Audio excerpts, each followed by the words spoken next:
The people of Wales don't do too badly from the EU, comparatively speaking at least. This part of the country receives more European funding than almost anywhere else. It's paid for all manner of upgrades and improvements down the years, but money can't buy you love. And here in the valleys, where jobs are scarce and times are hard, there is a definite sense of frustration. The boxing club in Cwmcarn hasn't seen a penny from Brussels. The coaches keep things ticking over by charging the kids a couple of pounds per session. But it's tough. UKIP are punching hard into this old Labour heartland with their message that Britain is strong enough to stand on its own 2 feet. I'm voting out because I think Europe have the say over us, and we're an island, and I believe we're efficient enough to look after ourselves.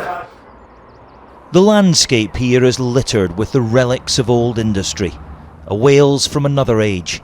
For half a century, the colliery in Crumlin in the Ebba Valley stood idle and dilapidated, until Bob and Vera Jenkins bought it 6 years ago for £1. We couldn't bear to see it go into rack and ruin when we could use it for the community. They want to turn it into a business park for small local firms, but that'll cost £30 million. So far, they've been given just a few thousand in EU funding. What might be available, they wonder, if Britain wasn't writing cheques to Brussels for several £billion each year. Do we really need to pay that much money to be able to have free trade?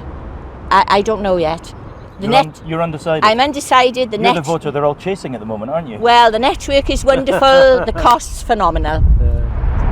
We drove on along the heads of the Valleys Road towards Ebba Vale.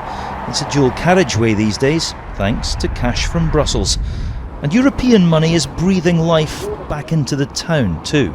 This particular site is now a beacon of hope, really, for Ebba Vale. An impressive new college has replaced the old steelworks, teaching 1,500 full-time students skills that'll stand them in good stead.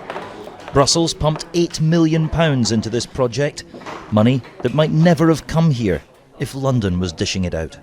There may be some people who want Brexit, for instance, who are hoping that the money that we save would get spent in this area.